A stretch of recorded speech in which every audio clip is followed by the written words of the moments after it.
três idades da vida interior, tomo 2. Parece não haver os movimentos que costumam surgir nas potências e na imaginação, de modo que lhe tirem a paz ou a prejudiquem. Parece até que, quando Deus concede essa mercê à alma, ela está segura da salvação e de que não voltará a cair. Mas eu não digo isso.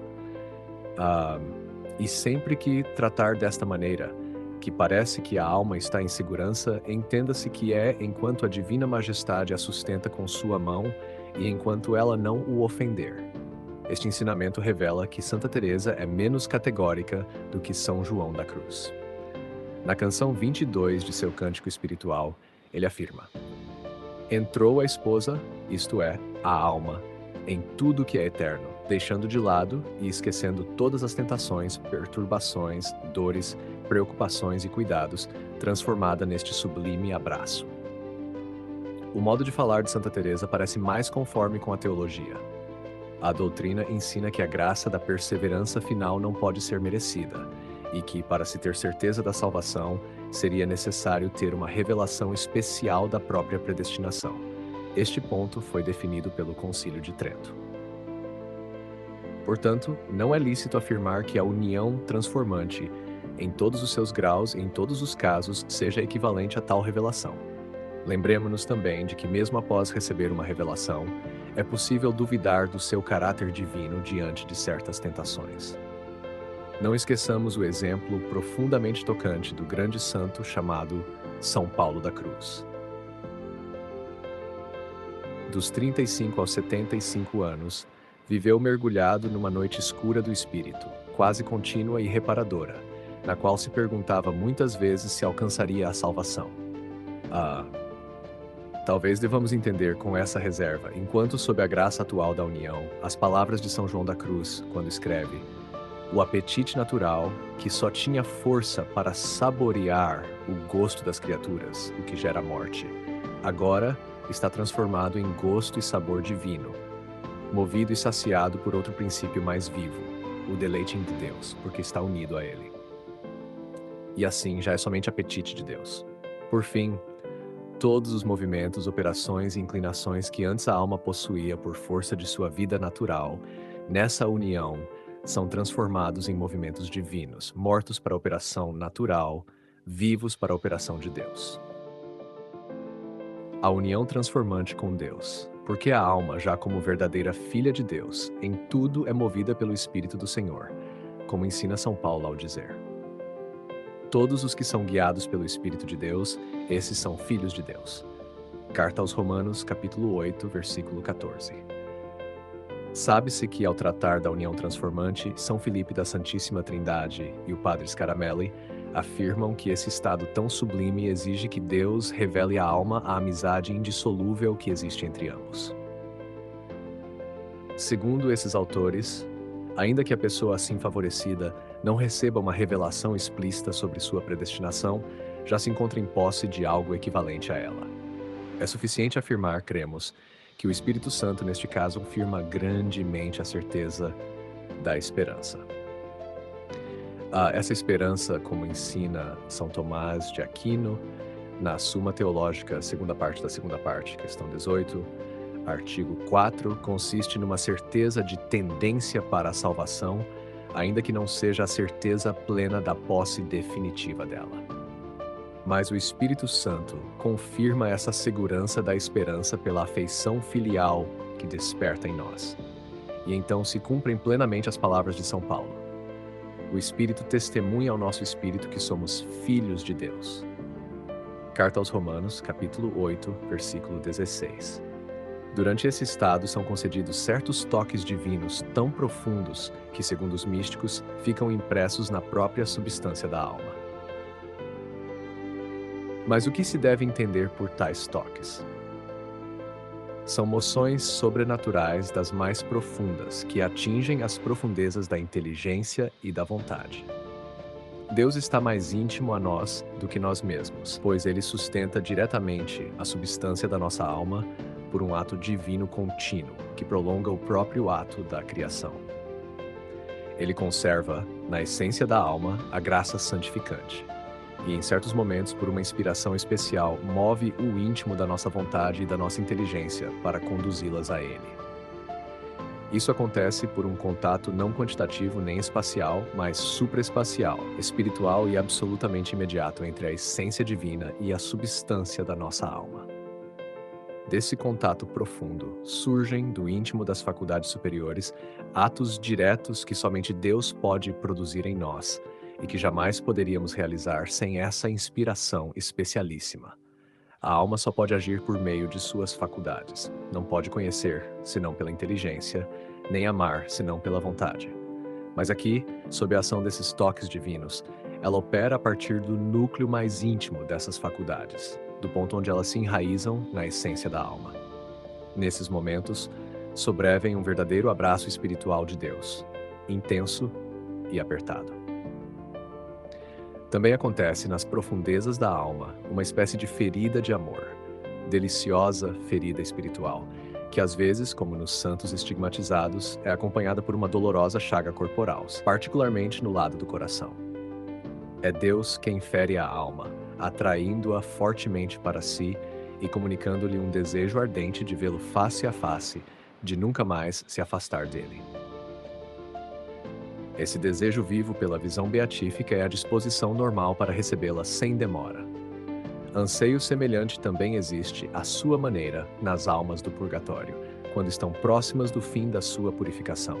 Santa Teresa de Jesus, no epílogo do Castelo Interior, convida suas irmãs religiosas a desejarem, com profunda humildade, essa união tão íntima com Deus. Mas, ao mesmo tempo, ela aconselha a não forçar a entrada nessa morada espiritual. É verdade que não podereis entrar em todas as moradas se o Senhor do castelo não vos conduzir até elas. Por isso vos digo, não façais força alguma se sentirdes alguma resistência, pois poderíeis desagradá-lo a ponto de ele nunca mais vos deixar entrar. Ele é muito amigo da humildade. Se vos considerardes indignas até mesmo de entrar nas terceiras moradas, mais facilmente ganhareis sua benevolência para alcançar as quintas.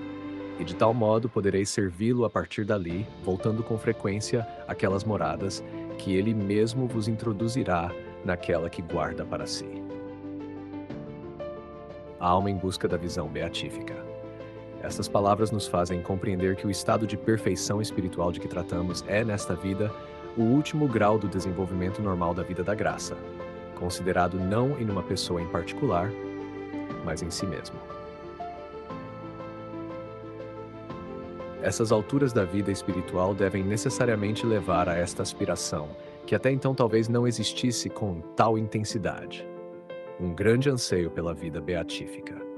Com efeito, é inconcebível que Deus se mostre imediatamente e para sempre a uma alma que não tenha delas, que não tenha dentro de si esse ardente desejo de possuí-lo eternamente.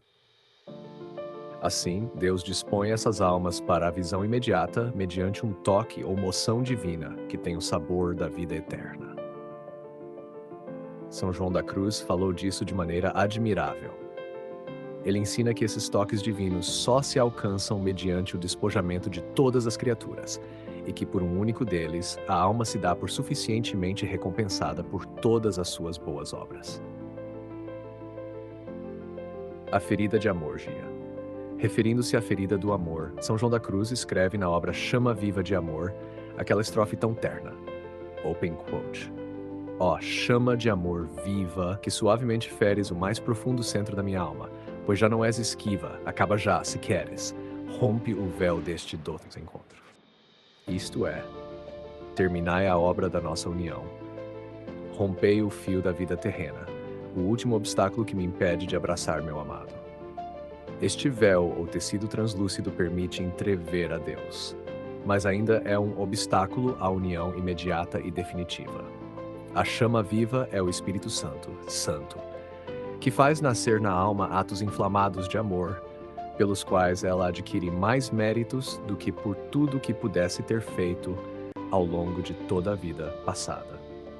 O santo, em seu comentário à primeira canção, escreve: é coisa admirável e digna de ser contada que, sendo este fogo de Deus tão veemente e consumidor, que com maior facilidade consumiria 1000 mundos do que o fogo da terra, uma única palha de linho, ainda assim não consuma nem destrua a alma em que arde desta maneira.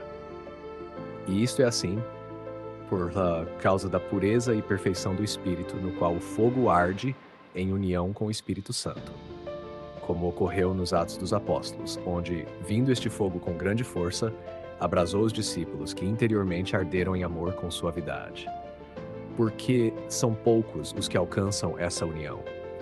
Na segunda canção da Chama Viva de Amor, São João da Cruz escreve palavras significativas. Convém aqui notar a causa pela qual tão poucos chegam a tão alto estado de perfeição na união com Deus. É necessário saber que isso não ocorre porque Deus queira poucos destes espíritos elevados. Pelo contrário, Ele deseja que todos sejam perfeitos, mas porque encontra poucos vasos que suportem obra tão elevada. Como Deus os prova nas pequenas coisas e os encontra frágeis, de modo que logo fogem da luta, não querendo se submeter ao menor desconforto ou mortificação, conclui que, se não foram fiéis no pouco, muito menos o serão no muito. Por isso, Deus não prossegue na obra de purificá-los e elevá-los do pó da terra por meio da mortificação. Há muitos que desejam avançar espiritualmente, mas não querem passar pelas mortificações e fogem do caminho estreito. As delícias do Espírito nascem da cruz. As verdadeiras delícias espirituais vêm da cruz e do Espírito de sacrifício, que faz morrer em nós tudo o que está desordenado, deixando o primeiro lugar ao amor de Deus e ao amor das almas em Deus. Quando o coração arde assim por seu Deus, a alma contempla lâmpadas de fogo que do alto iluminam todas as coisas. Essas lâmpadas são as perfeições divinas: sabedoria, bondade, misericórdia, justiça, providência, eternidade, onipotência, que são, por assim dizer, as 7 cores do arco-íris divino, identificadas sem se destruírem na vida íntima de Deus. A alma marcada por Cristo. Todas essas lâmpadas se unem em uma só chama, em um único foco, ainda que cada uma preserve sua própria luz e brilho.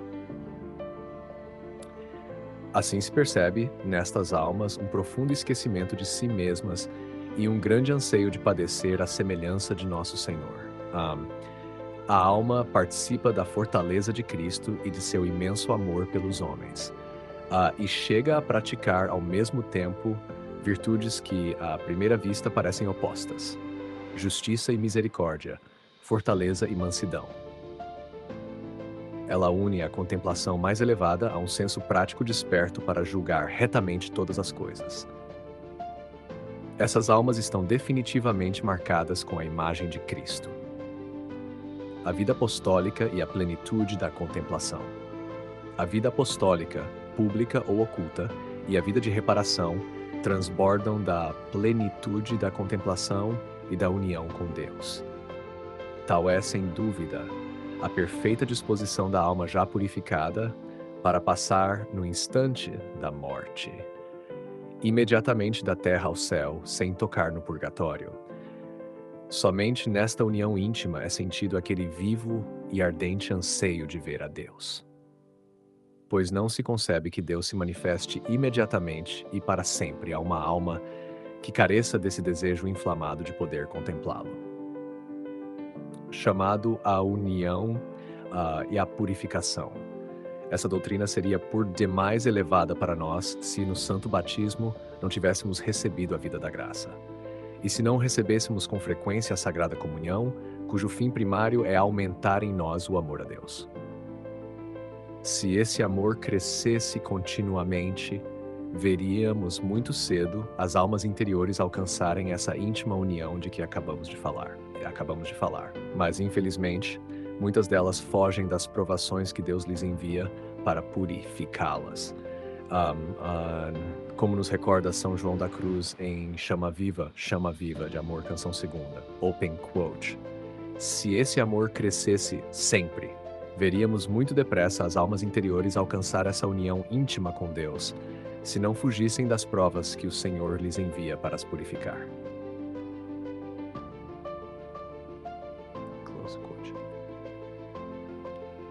Conclui o devocional que a luz divina, reunida em um único foco de amor, nos transforme inteiramente em imagem viva de Cristo, e que, fortalecidos por sua graça, não fujamos das cruzes que nos purificam, mas as abracemos com confiança, sabendo que nos conduzem à união eterna com Deus.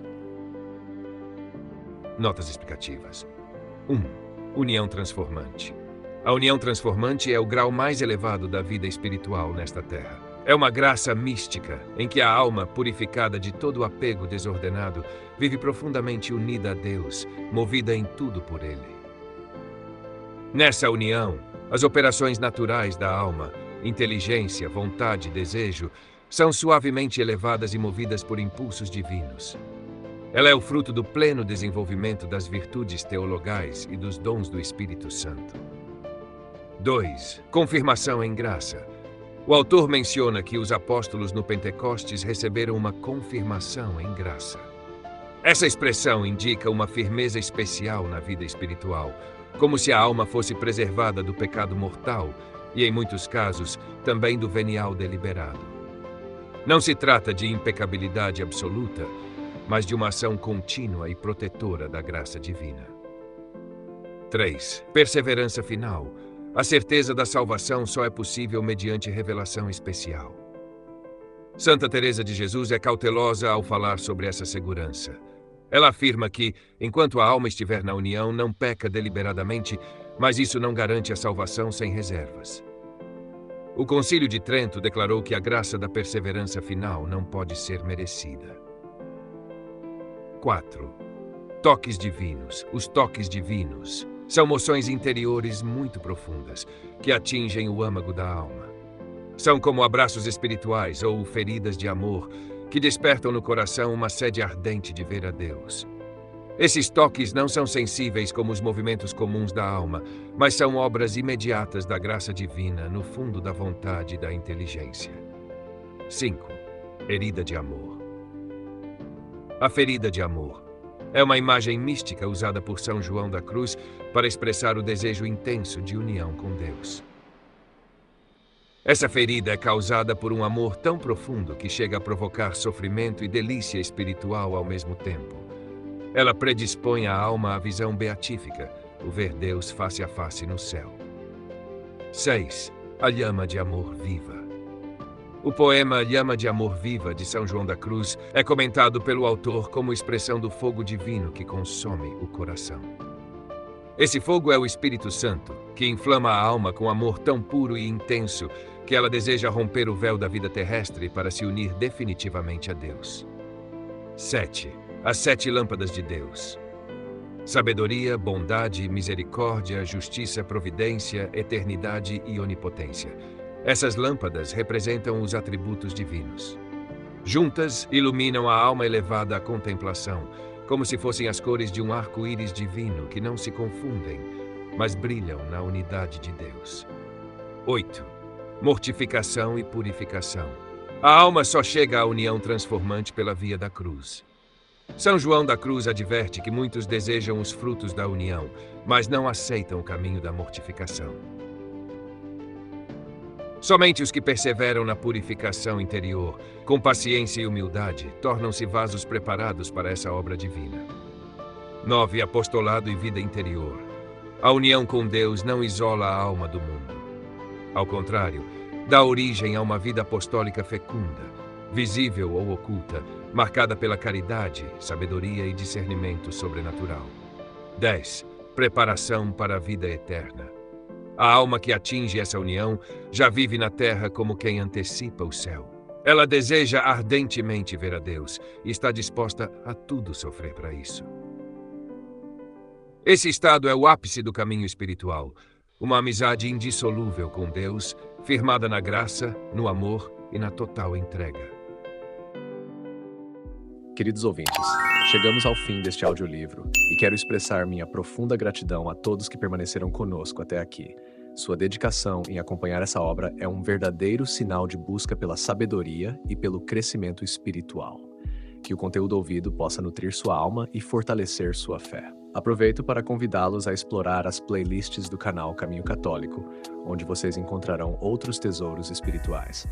São obras que podem acompanhar e iluminar sua jornada, como Castelo Interior de Santa Teresa de Jesus, Confissões de Santo Agostinho, Palavras Bíblicas com o Evangelho comentado por grandes eclesiásticos, Filoteia de São Francisco de Sales, Tratado da Verdadeira Devoção à Santíssima Virgem de São Luís Maria de Montfort, A Imitação de Cristo de Tomás de Kempis e As Três Idades da Vida Interior do Padre Garrigou Lagrange.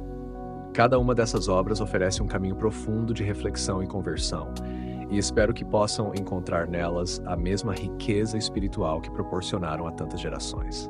Nosso canal está sempre aberto para quem deseja aprender e crescer na fé. Continue nos acompanhando e compartilhando essa jornada espiritual. Mais uma vez, obrigado por sua presença e que Deus abençoe a todos.